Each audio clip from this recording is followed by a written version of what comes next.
কারো আইন মানি না, কোনো বিধানদাতা নেই, কোনো আইনদাতা নেই ইল্লাল্লাহ, আল্লাহ ছাড়া। এই কলেমা হলো দল চেঞ্জ করার শপথ বাক্য। এই কলেমা জীবনে একবার পড়া ফরজ, আর জীবনে যতবার পড়বেন ততবার হলো নফল। একবার বুঝিয়ে পড়া কি ফরজ, স্পষ্ট ভাষায় বুঝে নেন।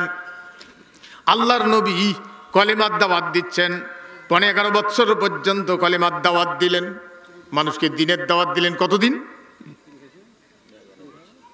জোরে বলুন। 11 বছর। কতদিন বলেন তো? আপনারা কি আজকের ওয়াজ মানবেন? মানবেন? মানবেন না।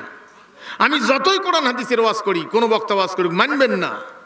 তার একটা কারণ শোনাই দিয়ে যাই, শুনবেন, বুঝবেন, চলে যাবেন, কিন্তু মানতে পারবেন না। কারণ বাংলাদেশের ইমাম কতগুলা?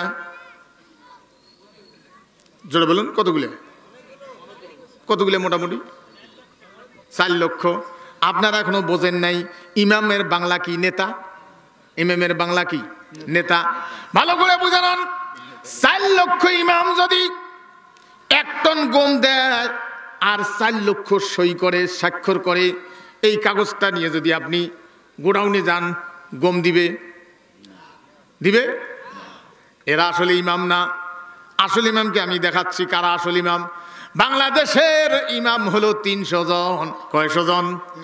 এই 300 জন যদি অনুমোদন দেয় আজকের ওয়াজ মানতে পারবেন, আর যদি অনুমোদন না দেয় 1 চুল পরিমাণ মানতে পারবেন না। তাহলে ইমাম কতগুলা?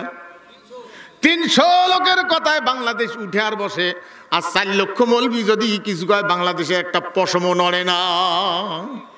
তাহলে ইমাম কতগুলা? 4 লক্ষ আবার কয় কতগুলা?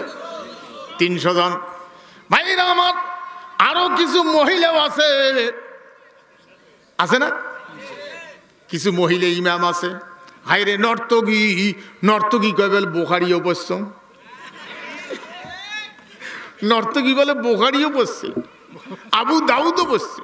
হাইরে নর্তকীরা। আমি নাম বলতে চাই না, নাম বলিয়েন না, কারণ চিকার নাম মুখে নিলে মুখ গন্ধা। চিকা চেনেন তো? এখানকার ভাষায় কি বলেন? চিকা। এর একটা বইয়ের ভাষা আছে, সুসা আছে। তা চিকে পেলে কেউ কি আদর করে? হাতে নিয়ে একটু সঙ্গে দেখে এ কাজ করে? কি করে? লাঠি নিয়ে চিকে স্লোগান দিয়ে পালায়। ভাইরা আমার, শিখা গিয়া একদিন মৌলবীর কাছে দোয়া চাচ্ছে, হুজুর আমাকে মানুষ পাইলে পিডায়, আপনি একটু দোয়া করেন আমি যেন বিড়াল হই। তা মৌলবী দোয়া করছে, যা বিড়াল হও। বিড়াল হওয়ার পরে বাড়ি যা থেকে কুকুর পিটতে নিয়ে বেড়ায়, কুকুরের ধাওয়া খেয়ে। এবার বিড়াল দিয়ে বলছে, হুজুর দোয়াটা হল না, আপনি দোয়া করেন আমি যেন কুকুর হই। বিড়াল হ্যাঁ লাভ হয় নাই। মৌলবী দোয়া করছে, যা কুকুর হও।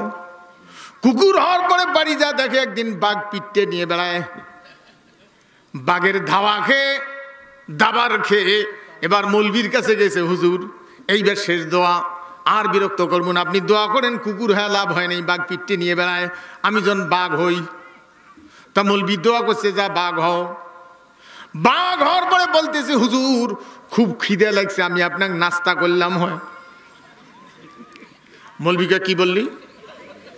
আমার কাছে দোয়া নিয়ে শিখেছি, বিড়াল বিড়াল তুই কুত্তে কুত্তে তুই বাঘে আমাকে নাস্তা করতে চাস, দোয়া ঘুরি নিলে আবার শিখে হবু। দোয়া ঘুরি নেওয়ারও টাইম হয়েছে। হ্যাঁ সম্মানিত ভাইগণ, হয় বোঝেন বোঝেন, না বোঝেন নাই। এর চাইতে খোলামেলা কিছু বলতে পারবো না।